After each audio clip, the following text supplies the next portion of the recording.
그날 아침 응급실 침대에 혼자 누워있을 때 깨달았습니다. 월세 5만 원짜리 천국이 실은 또 다른 지옥이었다는 걸요. 35년 교직 경력의 68세 전직 교사가 4억 아파트를 잃고 2년간의 고시텔 생활 끝에 복지주택에 당첨됐지만 6개월 만에 관리비 폭탄과 자산조사 함정으로 건강을 잃고 쓰러지게 됩니다. 누구보다 성실하게 살았고 연금도 남부럽지 않게 준비했던 제가 왜 이런 처참한 결말을 맞이하게 됐을까요? 제가 전부 잃고 무너졌을까요? 아니면 이곳에서 기적처럼 다시 살아나고 있을까요? 혹시 복지주택을 준비하시는 분들, 노후 주거가 불안하신 분들 계신가요? 제 이야기는 남의 일이 아닙니다. 바로 여러분의 내일이 될 수도 있어요. 오늘 내용을 끝까지 들으시면 여러분의 소중한 노후 자금을 지킬 수 있는 마지막 기회를 얻으실지도 모릅니다. 준비되셨나요?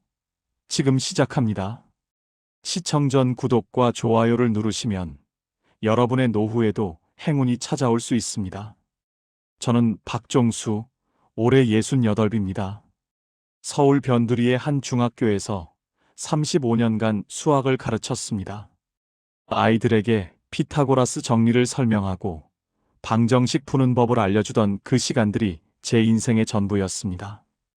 칠판 분필 가루를 털어내며 퇴근하던 그 평범한 일상이 얼마나 소중했는지 그때는 정말 몰랐습니다. 매일 아침 7시 30분이면 교무실 문을 열었습니다. 커피 한 잔을 타서 책상에 앉으면 아이들이 하나둘 등교하는 소리가 들렸습니다. 선생님 안녕하세요. 복도를 지나가며 인사하는 아이들의 목소리가 그렇게 반가울 수가 없었습니다.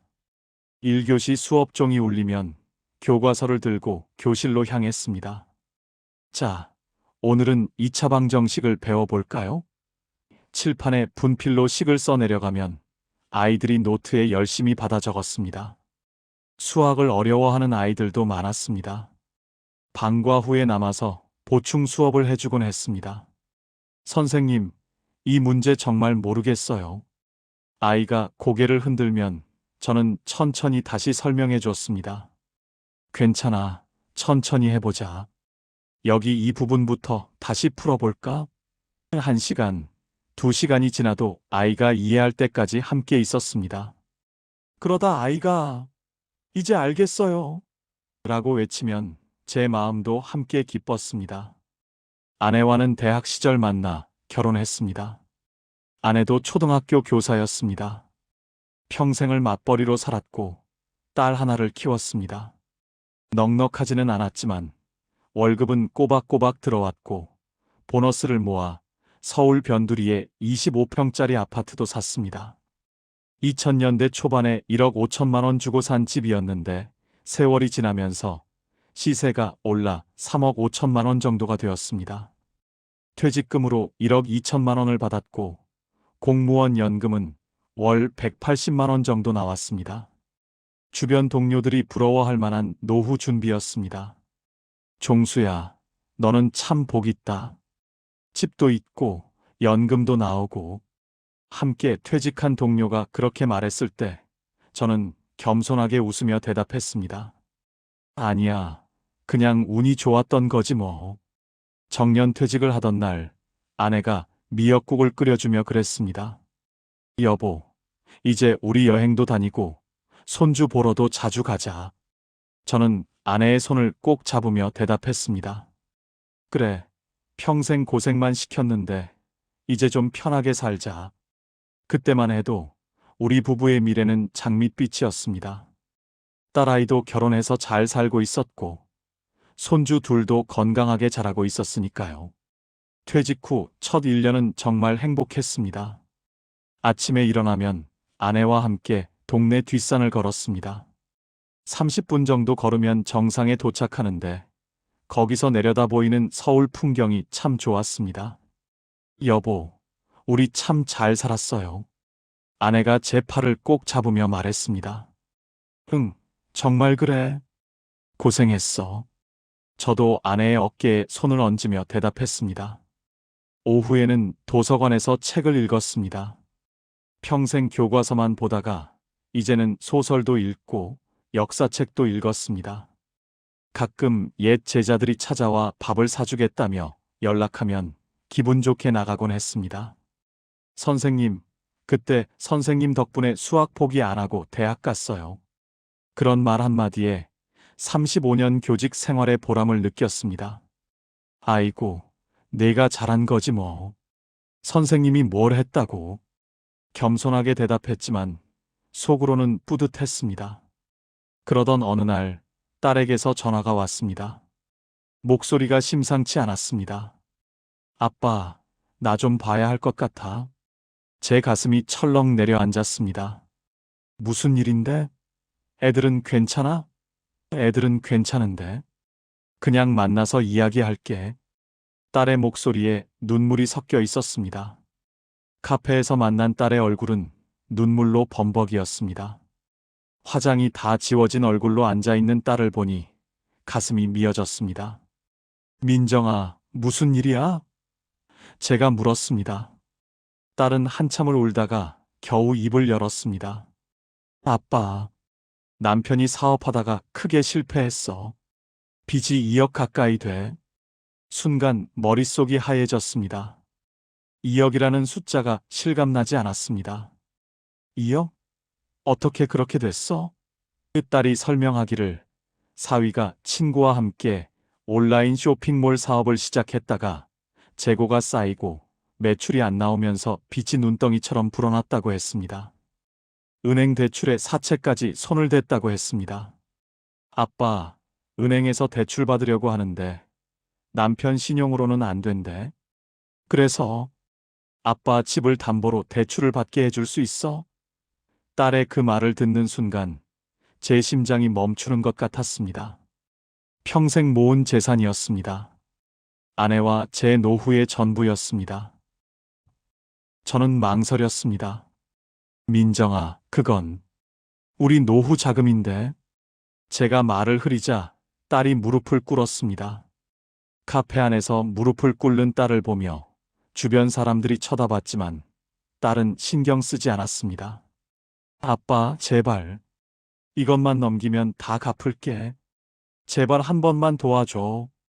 집에 돌아와 아내와 상의했습니다. 아내도 딸을 걱정하는 마음이 컸습니다. 여보, 우리 딸이 저렇게까지 하는데 어떡해요?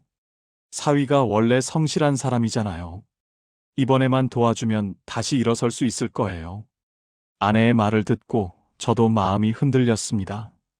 그래, 자식이 죽겠다는데 부모가 외면할 수는 없지. 그렇게 우리 부부는 3억 5천짜리 집을 담보로 1억 5천만 원을 빌려줬습니다. 은행에서 대출 서류에 도장을 찍는 순간 손이 떨렸습니다. 이게 정말 맞는 결정일까? 하는 불안감이 엄습했지만 딸의 눈물을 생각하면 어쩔 수 없었습니다. 딸과 사위는 눈물을 흘리며 고맙다고 했습니다. 아버님, 어머님, 이 은혜 평생 잊지 않을게요. 1년 안에 꼭 갚겠습니다. 사위가 고개를 숙이며 말했습니다. 저는 사위의 어깨를 두드리며 말했습니다. 괜찮아. 우리 가족인데 뭐. 힘내서 다시 일으켜 세워. 그 말을 믿었습니다. 사위는 그동안 성실하게 살아온 사람이었고 딸도 제 자식이었으니까요. 설마 부모를 속일까 싶었습니다. 하지만 1년이 지나도 소식이 없었습니다. 전화를 해도 아버님, 조금만 더 시간을 주세요라는 말뿐이었습니다. 사업이 생각보다 쉽지 않네요. 하지만 곧 좋아질 거예요. 사위의 목소리에는 자신감이 없었습니다. 불안한 마음에 딸에게도 전화를 했습니다. 민정아, 괜찮은 거야? 아빠, 걱정 마. 남편이 열심히 하고 있어. 그러던 중 은행에서 연락이 왔습니다. 대출 이자가 3개월째 연체되고 있으니 즉시 갚으라는 독촉이었습니다. 한 달 이자가 70만 원 정도였는데 3개월이면 210만 원이 밀린 셈이었습니다. 사위에게 전화를 했더니 전화를 받지 않았습니다. 문자를 보내도 답이 없었습니다. 딸에게 연락하니 울면서 말했습니다. 아빠, 남편이 사업 정리하고 잠수 탔어. 나도 연락이 안 돼. 그 말을 듣는 순간 제 앞이 캄캄해졌습니다. 뭐라고? 잠수를 탔다니 그게 무슨 소리야? 미안해, 아빠. 나도 어떻게 해야 할지 모르겠어. 딸도 울고 저도 울었습니다. 그때부터 악몽이 시작되었습니다. 은행은 가차없이 집을 경매에 넘겼습니다. 법원에서 경매 통지서가 날아왔습니다. 채무 변제 불이행으로 인해 귀하의 부동산이 경매 처분됩니다. 그 차가운 문구를 읽는 순간 제 35년 교직 생활이 한순간에 무너지는 기분이었습니다. 저희 부부는 35년간 지켜온 집에서 쫓겨나게 되었습니다. 퇴직금 1억 2천만 원 중 8천만 원을 대출 상환에 썼습니다. 원금 1억 5천만 원에서 경매로 받은 돈 2억 원을 은행에 갚고 부족한 부분을 퇴직금으로 메웠습니다. 중개 수수료와 각종 비용을 빼고 나니 손에 남은 돈은 4천만 원이었습니다. 아내는 충격이 컸던 모양입니다. 이사를 준비하던 중 갑자기 쓰러졌습니다. 여보, 여보. 제가 소리쳐 불렀지만 아내는 의식이 없었습니다. 119를 불러 병원으로 실려갔습니다. 의사가 나와서 말했습니다. 뇌졸중입니다. 빨리 오셔서 다행이지만 후유증이 남을 수 있습니다. 병원에 입원한 아내는 한쪽 팔다리를 쓰지 못하게 됐습니다. 재활 치료를 받으며 6개월을 버텼습니다. 매일 병실에 가서 아내 손을 잡고 이야기를 나눴습니다. 여보, 곧 좋아질 거야. 우리 다시 일어서자. 하지만 아내의 상태는 나아지지 않았습니다. 결국 아내는 제 곁을 떠났습니다. 마지막 순간 아내가 제 손을 잡으며 했던 말이 아직도 귓가에 맴돕니다. 여보, 미안해. 내가 딸 편만 들어서. 아내의 눈에서 눈물이 흘러내렸습니다. 저는 아내의 손을 꼭 잡고 울었습니다. 당신 잘못 아니야. 내가 지켜주지 못해서 미안해. 아내의 장례를 치르고 나니 손에 쥔 돈은 700만 원 뿐이었습니다. 4천만 원 중 병원비로 2천만 원을 썼고 장례비로 1,300만 원을 썼습니다. 퇴직금도 집도 아내도 모두 잃었습니다. 딸은 장례식장에 와서 울기만 했습니다. 아빠, 정말 미안해. 엄마, 내가 죽였어. 저는 딸을 원망할 수도 없었습니다. 그 아이도 피해자였으니까요. 사위는 끝까지 나타나지 않았습니다. 700만 원으로 갈 수 있는 곳은 고시텔 뿐이었습니다. 부동산에 가서 물어봤습니다. 700만 원으로 살 수 있는 집이 있나요? 중개사가 고개를 저었습니다. 요즘 세상에 그 돈으로는 고시텔이나 원룸 한 칸 정도밖에 안 됩니다. 결국 보증금 300만 원에 월세 45만 원짜리 고시텔을 구했습니다. 3평 남짓한 방에는 창문도 제대로 열리지 않았습니다. 침대와 책상이 전부였고 화장실은 공용이었습니다. 35년간 교단에 섰던 제가, 월급쟁이로 성실하게 살았던 제가 이렇게 좁은 방에서 혼자 늙어가야 한다는 현실이 받아들여지지 않았습니다. 짐을 풀고 침대에 앉았습니다. 25평 아파트에서 살다가 3평 고시텔로 온 현실이 믿기지 않았습니다. 창문 밖을 보니 건물 벽만 보였습니다. 햇빛도 제대로 들어오지 않았습니다. 여보, 미안해. 내가 당신을 이렇게 만들었어.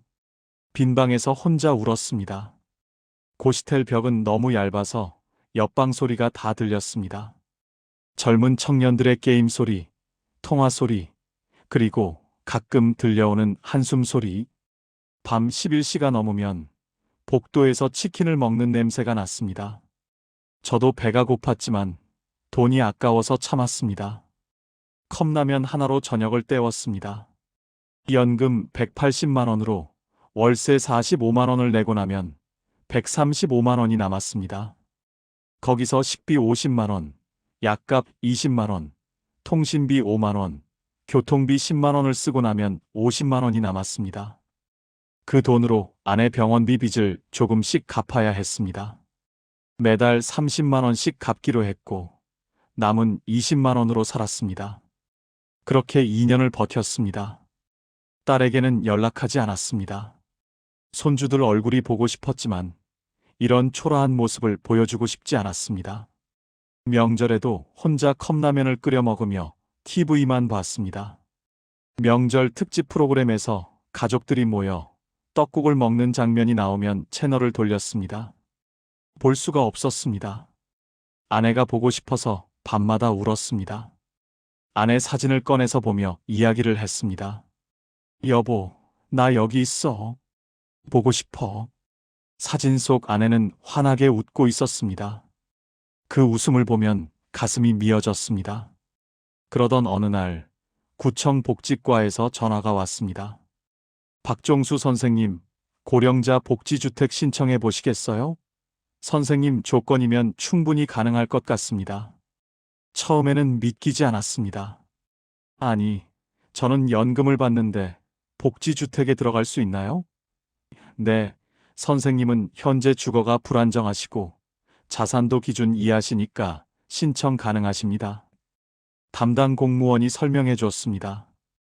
복지주택은 65세 이상 고령자 중 주거가 불안정하거나 저소득층을 대상으로 한다고 했습니다. 자산 기준은 부동산을 포함해서 2억 원 이하, 월 소득 200만 원 이하면 신청할 수 있다고 했습니다. 저는 집도 없고 연금 180만 원이 전부였으니 기준에 맞았습니다. 서류를 준비하는 과정은 복잡했지만 구청 직원이 도와줘서 어렵지 않게 마칠 수 있었습니다. 가족관계 증명서, 소득 증빙 서류, 재산세 납부 확인서 등을 떼러 다녔습니다. 일주일 동안 구청과 동사무소를 오가며 서류를 모았습니다. 서류비만 3만 원 정도 들었는데 그 돈도 아까웠지만 집을 얻을 수 있다는 희망에 참았습니다. 신청서를 내고 2달을 기다렸습니다. 그 2달 동안 매일 우편함을 확인했습니다. 혹시나 하는 마음으로 기도도 했습니다. 하나님, 제발 한 번만 도와주세요. 아내 없이 혼자 사는데 이번만 도와주세요. 교회에 다니지도 않던 제가 매일 밤 기도를 올렸습니다. 그리고 드디어 우편물이 왔습니다. LH 한국토지주택공사라는 글자가 박힌 봉투를 보는 순간 가슴이 터질 듯이 뛰었습니다.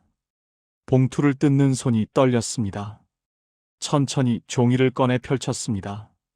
제일 먼저 눈에 들어온 글자는 당첨이라는 2글자였습니다. 당첨. 됐다. 그 순간 저는 고시텔 복도에 주저앉아 울었습니다. 지나가던 청년이 할아버지, 괜찮으세요? 라고 물었지만 대답할 수가 없었습니다. 2년 만에 처음으로 기쁨의 눈물을 흘렸습니다. 감사합니다. 정말 감사합니다. 아무도 없는 복도에서 혼잣말을 했습니다. 보증금 500만 원, 월세 5만 원. 당첨 통지서에 적힌 그 숫자를 몇 번이나 확인했습니다. 정말 5만 원이 맞나 싶어서 계속 봤습니다. 고시텔 보증금 300만 원을 돌려받고 제 적금 200만 원을 깨서 겨우 마련했습니다. 2년 동안 모은 적금이었습니다. 계약하러 LH 사무실에 갔습니다. 계약서에 도장을 찍는 순간 제 인생이 다시 시작되는 것 같았습니다. 선생님, 축하드립니다. 좋은 곳에서 편안히 지내세요. LH 직원의 그 말이 얼마나 따뜻하게 들리던지요. 감사합니다. 정말 감사합니다. 저는 고개를 숙이며 인사했습니다. 이사 가는 날, 짐이라고는 책 몇 권과 옷가지 뿐이었습니다. 1톤 트럭도 필요 없었습니다. 택시를 타고 새 아파트로 향했습니다. 택시 기사에게 주소를 알려주며 말했습니다. 기사님, 오늘 제가 새 집으로 이사 가는 날입니다.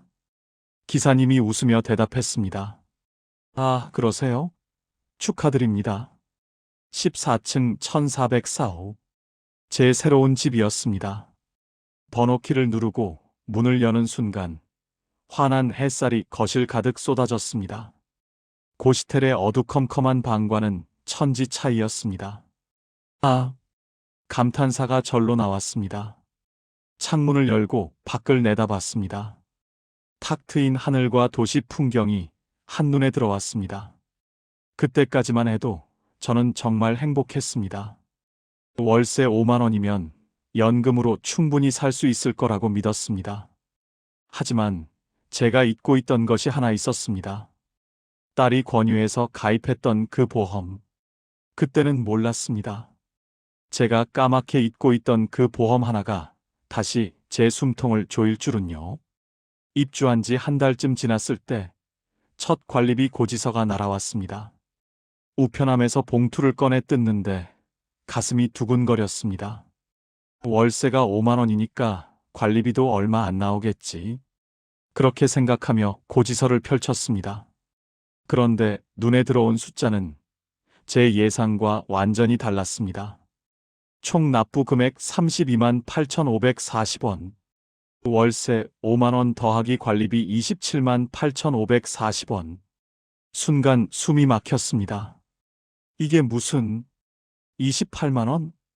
손이 떨려서 고지서를 제대로 잡을 수가 없었습니다. 세부 내역을 보니 공용관리비가 15만 원, 난방비가 4만 원, 수도료가 3만 원, 전기료가 5만 원, 기타 비용이 1만 원이었습니다. 혹시 지금 복지주택 알아보시는 분들 계신가요? 이 관리비 꼭 확인하세요. 저처럼 월세만 보고 덜컥 입주했다가는 낭패를 봅니다. 복지주택이라서 노인들을 위한 편의시설이 많았습니다. 경로당, 헬스장, 물리치료실, 도서관까지 그 모든 시설의 운영비가 관리비로 책정되어 있었던 겁니다. 일반 아파트보다 공용 면적이 넓다 보니 관리비도 그만큼 높았습니다. 시설을 쓰든 안 쓰든 무조건 내야 하는 돈이었습니다. 저는 계산기를 두드렸습니다. 연금 180만 원에서 월세 5만 원과 관리비 28만 원을 빼면 147만 원. 거기서 식비 50만 원, 약값 20만 원, 통신비 5만 원, 교통비 10만 원을 쓰고 나면 62만 원이 남았습니다. 고시텔에서 월세 45만 원 낼 때보다 조금 나을 뿐이었습니다. 더 큰 문제는 따로 있었습니다. 관리사무소에서 연락이 왔습니다. 박종수 선생님, 자산조사 중에 문제가 발견됐습니다. 사무실로 한번 오시겠어요? 가슴이 철렁 내려앉았습니다. 무슨 문제인데요? 직접 오셔서 설명드리겠습니다. 직원의 목소리가 차갑게 느껴졌습니다. 사무실로 갔더니 직원이 서류를 내밀었습니다. 선생님 명의로 된 변액보험이 있으신데 해지환급금이 1,200만 원으로 잡혀 있습니다. 이게 자산으로 계산되면 입주 자격에 문제가 생길 수 있어요. 순간 머릿속이 하얘졌습니다. 그 보험은 딸이 권유해서 가입한 거였습니다. 몇 년 전 딸이 보험 세일즈 일을 잠깐 했을 때 아빠, 노후 대비로 하나 들어놔라며 가입시킨 보험이었습니다. 매달 30만 원씩 10년을 넣으면 나중에 목돈이 된다고 해서 가입했는데 그 후로 까맣게 잊고 있었습니다. 그게 이렇게 발목을 잡을 줄은 몰랐습니다. 자녀가 사업 자금 부탁하거나 보험명에 빌려달라고 해본 적 있으신가요? 그때 절대 안 된다고 하세요. 지금 당장은 괜찮아 보여도 나중에 복지 혜택 받을 때 다 걸립니다. 선생님, 복지주택 입주 자격은 총 자산 2억 원 이하입니다. 선생님은 현재 금융자산 1,200만 원이 있으시니까 기준에는 맞지만 문제는 이게 최근에 조회된 거라 정확한 확인이 필요합니다. 해지하시든가 아니면 소명 자료를 제출하셔야 합니다. 기한은 2주입니다. 직원의 차가운 목소리가 귀를 때렸습니다. 집으로 돌아오는 길에 다리에 힘이 풀렸습니다. 엘리베이터 안에서 벽에 기대어 한참을 서 있었습니다. 또 쫓겨나는 건가? 이번에는 어디로 가지? 두려움이 엄습했습니다. 14층 제 집 문을 열고 들어갔지만 더 이상 안전하게 느껴지지 않았습니다. 경로당에서도 분위기가 이상했습니다. 제가 들어가면 수군거리던 소리가 딱 멈췄습니다. 저 사람 연금 받는다며? 연금 받으면서 왜 여기 와? 우리 같은 기초생활수급자 자리 뺏는 거 아니야? 귀에 들리는 말들이 가시처럼 꽂혔습니다. 어느 날 경로당에서 차를 마시고 있는데 한 할머니가 대놓고 말했습니다. 박 선생님, 선생님은 연금도 받으시잖아요. 우리는 기초생활수급비 30만 원으로 사는데 선생님은 왜 여기 계세요? 그 말에 다른 어르신들도 고개를 끄덕였습니다. 저는 아무 말도 할 수 없었습니다. 저도 사정이 있어서 라고 중얼거렸지만 그들의 눈빛은 차가웠습니다. 그날 이후로 경로당에 가기가 두려워졌습니다. 복도에서 이웃을 마주쳐도 먼저 인사해도 고개만 까딱할 뿐 말을 걸지 않았습니다. 엘리베이터에서 마주치면 어색한 침묵만 흘렀습니다. 제가 투명인간이 된 기분이었습니다. 밤마다 잠을 이룰 수 없었습니다. 관리비 28만 원을 어떻게 감당할지, 보험 문제는 어떻게 해결할지 머릿속이 복잡했습니다. 천장을 보며 밤을 새웠습니다. 새벽 3시, 4시까지 뒤척이다가 겨우 잠이 들었습니다. 혈압도 오르기 시작했습니다. 약을 먹어도 170을 넘었습니다. 병원에 가니 의사가 걱정하며 말했습니다. 선생님, 스트레스 많이 받으시나 봐요. 이러다가 큰일 나겠어요. 정신적 안정이 필요합니다. 당뇨도 악화되어 혈당 수치가 200을 넘나들었습니다. 아내가 보고 싶었습니다. 여보, 나 어떡하면 좋아? 이러다가 또 쫓겨나는 거 아니야? 빈 방에 혼자 앉아 아내 사진을 보며 울었습니다. 딸에게 전화를 하고 싶었지만 또 짐이 될까봐 참았습니다. 손주들 목소리라도 듣고 싶었지만 전화를 걸지 못했습니다. 창밖의 야경은 여전히 아름다웠지만 제 마음속은 점점 어두워졌습니다. 5만 원짜리 월세에 속았다는 생각이 들었습니다. 이곳도 결국 저를 환영하지 않는 곳이었습니다. 제가 설 자리는 어디에도 없는 것만 같았습니다. 보험 문제를 해결하려면 딸에게 연락할 수밖에 없었습니다. 며칠을 고민하다가 겨우 전화를 걸었습니다. 떨리는 손으로 번호를 눌렀습니다. 신호음이 3번 울리고 딸이 받았습니다. 아빠? 민정아, 아빠야. 내가 가입시킨 보험 때문에 아빠가 여기서 쫓겨날 수도 있어. 해지해야 할 것 같은데. 딸의 반응은 예상 밖이었습니다. 아빠, 그거 지금 해지하면 원금도 못 받아요. 10년을 넣어야 원금이 나오는데 지금 8년밖에 안 됐잖아요. 지금 해지하면 700만 원 정도밖에 못 받는다고요. 딸의 목소리에는 짜증이 섞여 있었습니다. 그래도 민정아, 아빠가 지금 정말 위기야. 이거 해결 안 하면 아빠 여기서 쫓겨나. 제 목소리도 떨렸습니다. 딸이 한숨을 쉬며 말했습니다. 아빠, 저도 지금 애들 학원비에 생활비에 죽을 것 같은데 그걸 지금 해지하라고요? 그리고 거기 안 되면 다른 데 알아보면 되잖아요. 그 말을 듣는 순간 제 가슴에 칼이 꽂히는 것 같았습니다. 민정아, 아빠가 너 때문에 집까지 잃었는데 너 이제 아빠 버리는 거야? 아빠, 그게 무슨 말이에요? 저도 힘들다고요. 이혼하고 혼자 애들 키우는 게 얼마나 힘든데요. 아빠는 연금이라도 나오잖아요. 전화를 끊고 한참을 멍하니 앉아 있었습니다. 내 딸이 맞나 싶었습니다. 아내가 죽을 때까지 키운 딸이, 그 딸이 이렇게 차갑게 말할 수 있다는 게 믿기지 않았습니다. 가슴에 구멍이 뚫린 것 같았습니다. 숨을 쉬는 것조차 힘들었습니다. 관리사무소에서는 계속 독촉이 왔습니다. 박종수 선생님, 이번 주까지 소명 자료 제출 안 하시면 퇴거 절차 진행됩니다. 퇴거? 그 말만 들어도 온몸에 소름이 돋았습니다. 또다시 쫓겨나는 건가? 이번엔 어디로 가야 하나? 고시텔조차 다시 갈 수 있을까? 700만 원으로 무엇을 할 수 있을까? 스트레스는 극에 달했습니다. 밤마다 악몽을 꿨습니다. 짐을 싸서 나가는 꿈, 길거리에서 자는 꿈, 아내가 나타나서 당신 때문에 내가 죽었어라고 말하는 꿈. 잠에서 깨면 온몸이 땀으로 젖어 있었습니다. 베개가 축축할 정도였습니다. 혈압은 200을 넘었습니다. 어지러워서 제대로 걷지도 못했습니다. 화장실에 가다가 벽을 붙잡고 쉬어야 했습니다. 식사도 제대로 못했습니다. 입맛이 없어서 컵라면도 반만 먹고 버렸습니다. 체중이 5kg이 빠졌습니다. 그러던 어느 날 아침 일어나려는데 왼쪽 다리에 힘이 들어가지 않았습니다. 이게 무슨... 침대에서 일어나려고 발을 디디는 순간 그대로 바닥에 쓰러졌습니다.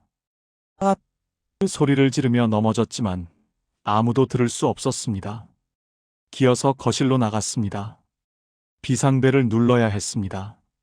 하지만 손이 떨려서 제대로 누를 수가 없었습니다. 제발, 누가 좀... 목소리도 제대로 나오지 않았습니다. 한 손으로 몸을 끌면서 벽을 타고 올라갔습니다. 겨우 비상벨을 눌렀습니다. 삐! 벨소리가 울리고 관리실에서 직원이 응답했습니다. 1404호 박종수 선생님, 무슨 일이세요? 저... 쓰러졌어요. 도와주세요. 겨우 말을 했습니다. 지금 바로 올라갑니다. 몇 분 후 관리실 직원이 올라왔고 119를 불렀습니다. 선생님, 괜찮으세요? 눈 떠보세요. 직원이 제 어깨를 흔들었습니다. 저는 희미하게 대답했습니다. 물 좀. 직원이 물을 가져다 줬습니다. 곧 구급대원들이 도착했고 저는 들것에 실려 응급실로 갔습니다. 병원 침대에 누워 링거를 맞으며 생각했습니다. 이렇게 죽는 건가? 아내처럼. 천장을 보며 눈물을 흘렸습니다. 옆 침대에는 가족들이 북적이며 환자를 돌보고 있었습니다. 아들이 아버지 손을 잡고 아버지, 괜찮으세요? 라고 물었습니다. 딸이 어머니 이마를 닦아주며 엄마, 물 드실래요? 라고 했습니다. 저는 혼자였습니다. 아무도 없었습니다. 간호사가 와서 물었습니다. 보호자 연락처 좀 주세요. 없습니다. 가족이 없으세요? 네. 혼자입니다. 간호사가 안타까운 표정을 지었지만 아무 말도 하지 않았습니다. 의사가 설명했습니다. 극심한 스트레스로 인한 일시적 마비 증상입니다. 혈압도 너무 높고 당뇨도 조절이 안 되고 있어요. 정신적 안정이 필요합니다. 일단 3일 정도 입원하시면서 상태를 지켜봐야 할 것 같습니다. 정신적 안정. 그게 가능이나 한 건지 모르겠었습니다. 입원비는 하루에 15만 원이었습니다. 3일을 입원하고 퇴원했습니다. 45만 원이 통장에서 빠져나갔습니다. 약값까지 합치면 50만 원이 들었습니다. 집으로 돌아오니 우편함에 또 고지서가 꽂혀 있었습니다. 이번엔 관리비 연체 고지서였습니다. 병원에 있느라 관리비를 내지 못했던 겁니다. 연체료까지 합쳐서 35만 원. 손이 떨렸습니다. 통장 잔액을 확인했습니다. 80만 원 남짓. 관리비를 내면 45만 원밖에 안 남았습니다. 다음 달 연금이 들어올 때까지 어떻게 버티나. 식비도 약값도 필요한데. 혹시 지금 비슷한 상황에 계신 분 있으신가요? 저는 그때 정말 끝이라고 생각했습니다. 하지만 여기서 포기하면 안 된다는 것도 알았습니다. 오늘 이야기가 도움이 되신다면 구독과 좋아요로 응원해주세요. 여러분의 클릭 하나가 또 다른 어르신의 노후를 지킬 수 있습니다. 경로당에서는 제 소문이 다 퍼져 있었습니다. 복도에서 마주친 할머니가 말했습니다. 박 선생님 쓰러졌다며? 병원 다녀오셨어요? 네. 괜찮습니다. 혼자 사시니까 힘드시겠어요. 자식들은 안 와요? 바빠서. 못 옵니다. 그래도 자식들이 있으시니까 좋으시네요. 우리는 자식도 없어서. 할머니의 말에는 동정이 섞여 있었습니다. 하지만 저는 그 동정 어린 눈빛들이 더 싫었습니다. 불쌍하다는 그 눈빛이 제 자존심을 짓밟는 것 같았습니다. 저는 경로당 출입을 끊었습니다. 방에만 틀어박혀 지냈습니다. 밥도 제대로 먹지 않았습니다.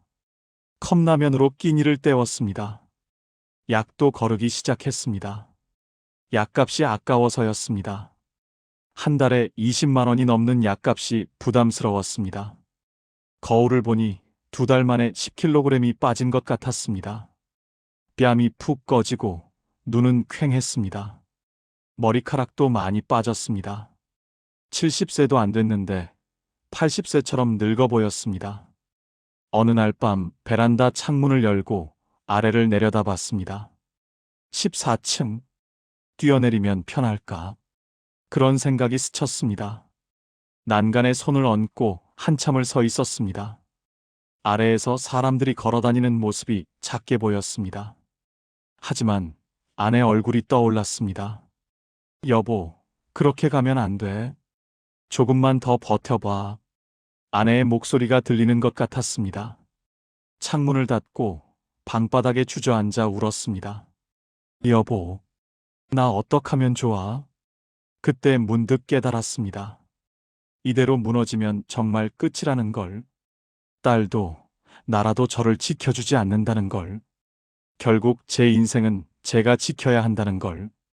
저는 떨리는 손으로 딸에게 마지막 문자를 보냈습니다. 보험 정리 안 해주면 나 구청에 너 고발하고 여기서 죽을 거다. 보내기 버튼을 누르고 나니 온몸에 힘이 쭉 빠졌습니다. 이게 맞는 건가?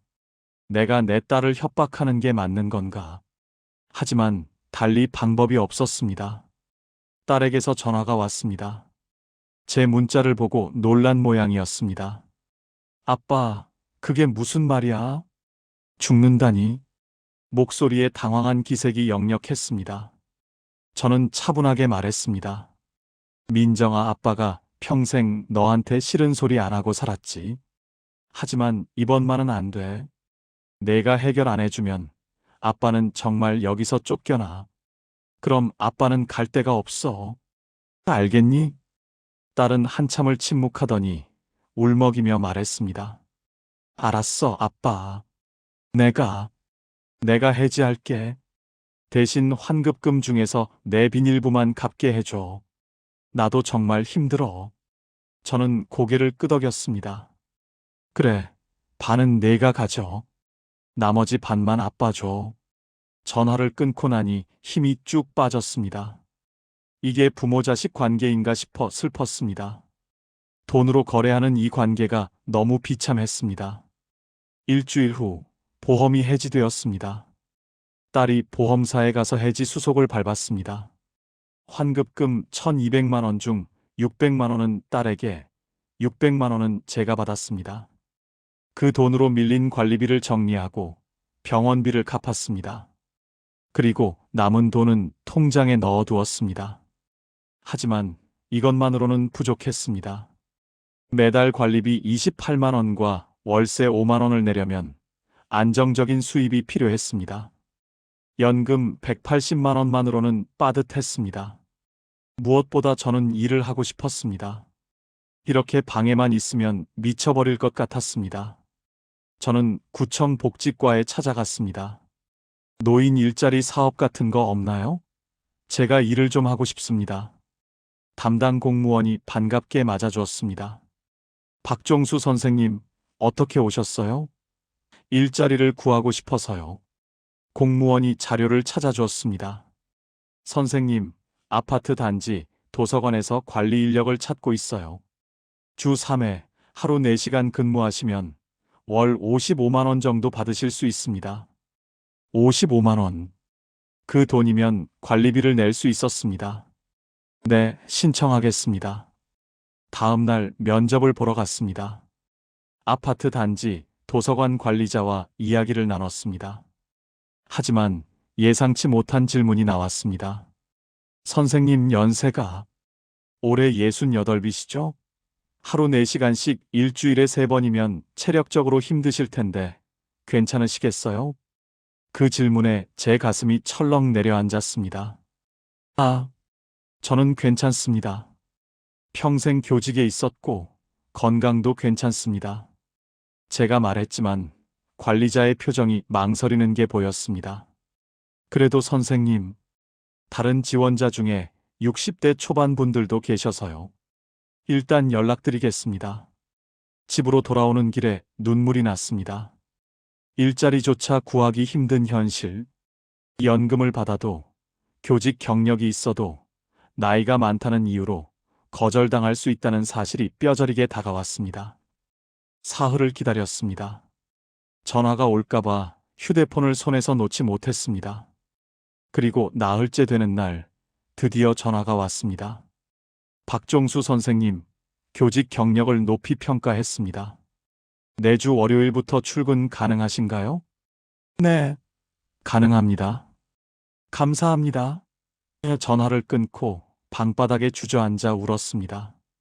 이번에는 기쁨의 눈물이었습니다. 첫 출근 날 아침 9시에 도서관 문을 열었습니다. 작은 공간이었지만 깨끗했습니다.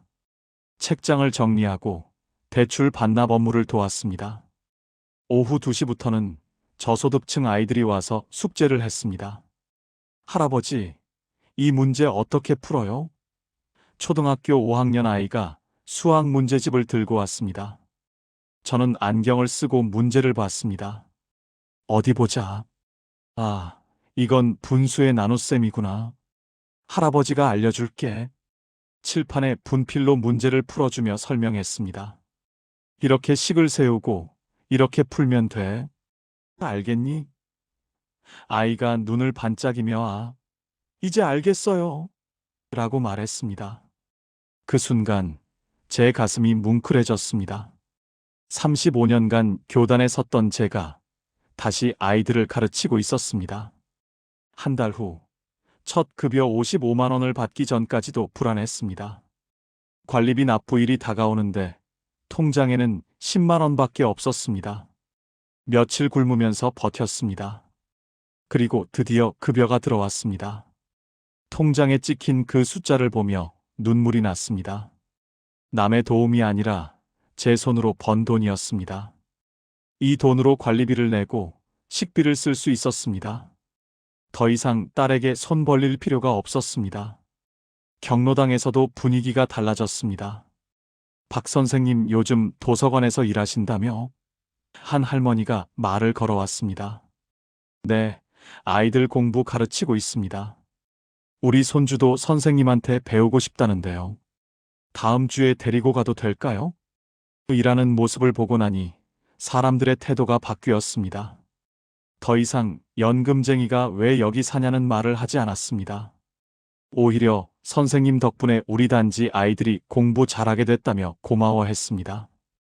어느 날 옆집 할머니가 반찬을 갖다 주셨습니다. 선생님, 혼자 사시니까 드시라고요. 제가 김치 담갔는데 맛있어요. 저는 고맙다며 받았습니다. 감사합니다. 저도 뭐해서 갖다 드릴게요. 할머니가 웃으며 말했습니다. 선생님은 우리 단지 아이들 가르쳐 주시잖아요. 그걸로 충분해요. 작은 관계들이 쌓이기 시작했습니다. 복도에서 마주치면 인사를 나눴고 가끔 경로당에서 차를 마시며 이야기를 나눴습니다. 저는 더 이상 투명 인간이 아니었습니다. 제 자리를 찾아가고 있었습니다. 건강도 조금씩 회복되었습니다. 일을 하니 몸을 움직이게 되었고 규칙적인 생활을 하게 되었습니다. 아침 9시에 일어나서 씻고 밥 먹고 도서관에 갔습니다. 오후 5시에 퇴근해서 저녁 먹고 산책하고 11시에 잤습니다. 혈압도 안정되었습니다. 약을 꾸준히 먹으니 140 정도로 떨어졌습니다. 당뇨 수치도 좋아졌습니다. 공복 혈당이 120 정도로 조절되었습니다. 의사가 말했습니다. 선생님, 요즘 상태 아주 좋으시네요. 뭔가 좋은 일 있으세요? 저는 웃으며 대답했습니다. 네, 요즘 일을 시작했거든요. 아이들 가르치는 게 참 재미있어요. 의사도 웃으며 말했습니다. 그래요? 그게 약보다 더 좋은 치료예요. 계속하세요. 지금 돌이켜보면 제가 겪은 이 모든 고통에는 이유가 있었습니다. 복지주택이 나쁜 것이 아니라 제가 준비가 안 되어 있었던 겁니다. 월세 5만 원이라는 숫자에만 현혹되어 전체 그림을 보지 못했습니다. 가장 큰 실수는 총 생활비를 계산하지 않았다는 겁니다. 입주 전 반드시 확인하세요. 해당 단지의 평균 관리비를 미리 알아보세요. 월세 5만 원만 생각했지 관리비가 28만 원이나 나올 줄은 몰랐습니다. 복지주택은 노인 편의 시설이 많다 보니 일반 아파트보다 관리비가 훨씬 비쌉니다. 경로당, 헬스장, 물리치료실, 도서관 같은 시설의 운영비가 모두 관리비에 포함됩니다. 만약 제가 입주 전에 해당 단지의 평균 관리비를 미리 확인했다면 더 현실적인 계획을 세울 수 있었을 겁니다. 연금 180만 원에서 월세와 관리비 33만 원을 빼면 147만 원이 남습니다. 거기서 식비, 약가, 교통비, 통신비를 쓰고 나면 여유가 많지 않습니다. 이걸 미리 알았다면 입주 전부터 일자리를 알아봤을 겁니다. 두 번째 실수는 명의를 함부로 빌려준 겁니다. 본인 명의로 된 모든 금융 자산을 입주 전에 정리하세요. 딸이 권유해서 가입한 보험이 결국 제 발목을 잡았습니다. 복지주택 입주 자격은 매우 까다로운 자산 조사를 거칩니다. 본인 명의로 된 모든 금융 자산이 조사 대상입니다. 보험, 예금, 적금, 주식, 부동산 모두 포함됩니다. 자식이 명의만 빌려주면 된다고 해도 절대 안 됩니다. 그 명의가 나중에 복지 혜택을 받을 때 장애물이 됩니다. 특히 저처럼 복지주택을 준비하시는 분들은 입주 신청 전에 본인 명의로 된 모든 자산을 정리해야 합니다. 자산 기준을 초과하면 당첨되어도 입주 자격이 취소될 수 있습니다. 세 번째로 깨달은 건 입주 후 추가 소득 계획을 미리 세워두세요. 아무리 작은 소득이라도 스스로 벌어야 한다는 겁니다. 나라에서 주는 혜택만 기다리면 안 됩니다. 복지주택은 주거비 부담을 줄여줄 뿐 생활비까지 책임져 주지 않습니다. 결국 스스로 생활비를 마련해야 합니다. 저는 노인 일자리 사업으로 월 55만 원을 법니다. 많은 돈은 아니지만 이 돈이 제 자존감을 지켜줍니다. 단순히 돈의 문제가 아닙니다. 일을 하니 규칙적인 생활을 하게 되고 사람들과 어울리게 되고 건강도 좋아졌습니다. 무엇보다 제가 사회에 필요한 사람이라는 느낌을 받습니다. 아이들이 선생님 덕분에 수학 점수 올랐어요 라고 말할 때 제 인생이 아직 끝나지 않았다는 걸 느낍니다. 지금 저는 14층 제 방 창가에 앉아 이 글을 쓰고 있습니다. 창밖으로 보이는 풍경은 여전히 아름답습니다. 해가 지면서 하늘이 붉게 물들고 도시의 불빛이 하나둘 켜집니다. 고시텔에서는 볼 수 없었던 풍경입니다. 오늘 아침에는 도서관에서 아이들을 가르쳤습니다. 한 아이가 수학 문제를 풀고는 선생님, 드디어 이해했어요. 라며 환하게 웃었습니다. 그 웃음이 제게는 어떤 보너스보다 큰 보람이었습니다. 35년간 교단에 섰던 제가 다시 아이들에게 필요한 사람이 되었습니다. 점심에는 경로당에서 옆집 할머니와 차를 마셨습니다. 할머니가 손주 이야기를 하시길래 저도 제 딸 이야기를 꺼냈습니다. 요즘 딸이 가끔 연락해요. 애들도 데리고 온대요. 할머니가 웃으며 말했습니다. 그거 참 다행이네요. 자식 복이 있으신 거예요. 저는 이제 딸을 원망하지 않습니다. 그 아이도 힘든 상황이었고 최선을 다한 거니까요. 가끔 손주들 사진을 보내주면 그것만으로도 행복합니다. 명절에 딸이 찾아오면 이 집에서 함께 밥을 먹을 겁니다. 크지는 않아도 따뜻한 집입니다. 통장을 확인해 봤습니다. 연금 180만 원과 일자리 수입 55만 원, 합쳐서 235만 원이 들어왔습니다. 월세 5만 원, 관리비 28만 원을 내고 생활비로 100만 원 정도 쓰면 매달 100만 원 정도가 남습니다. 그 돈을 조금씩 모으고 있습니다. 혹시 모를 미래를 대비해서입니다. 건강도 많이 좋아졌습니다. 혈압약을 꾸준히 먹고 당뇨 관리도 하고 있습니다. 일주일에 3번 도서관에서 일하니까 규칙적으로 움직이게 됩니다. 저녁에는 아파트 단지를 산책합니다. 같은 단지에 사는 어르신들과 인사를 나누며 걷는 그 시간이 좋습니다. 제가 여러분께 꼭 드리고 싶은 말씀이 있습니다. 복지주택을 준비하시는 분들, 노후 주거가 불안하신 분들께 말씀드립니다. 첫째, 월세 5만 원이라는 숫자만 보지 마세요. 관리비까지 포함한 총 생활비를 반드시 계산하세요. 입주 전 해당 단지의 평균 관리비를 미리 확인하시고 연금이나 수입에서 월세와 관리비를 뺀 금액으로 생활이 가능한지 꼭 따져보세요. 둘째, 입주 전에 본인 명의로 된 모든 자산을 정리하세요. 자식이라도 명의는 절대 빌려주지 마세요. 복지주택 입주 자격 심사는 예상보다 훨씬 까다롭고 자식의 실수가 부모의 퇴거 사유가 될 수 있습니다. 셋째, 입주 후 추가 소득 계획을 미리 세워두세요. 작은 일이라도 하세요. 노인 일자리 사업, 재능 기부, 무엇이든 좋습니다.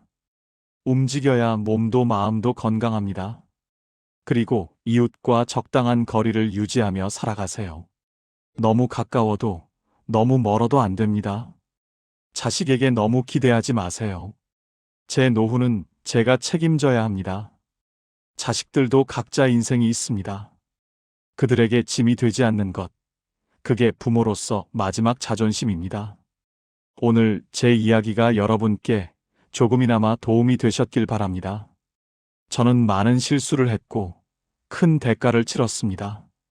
하지만 그 경험이 여러분의 시행착오를 막아줄 수 있다면 저는 그것으로 충분히 보람을 느낍니다. 오늘 이야기가 마음에 조금이라도 와닿으셨다면 구독과 좋아요 부탁드립니다. 여러분께서 눌러주시는 응원 하나하나는 단순히 숫자가 아닙니다. 또 다른 누군가의 시행착오를 막아줄 수 있는 용기가 됩니다. 댓글로 여러분의 이야기도 들려주세요. 우리 함께 지혜를 나누며 살아갑시다. 다음 영상에서는 복지주택 입주 서류 준비 과정을 자세히 알려드리겠습니다. 많은 분들이 서류 때문에 어려워하시더라고요. 제 경험을 토대로 쉽게 설명해 드릴게요. 따뜻한 밤 보내세요. 여러분 모두 건강하시고 행복하세요. 감사합니다.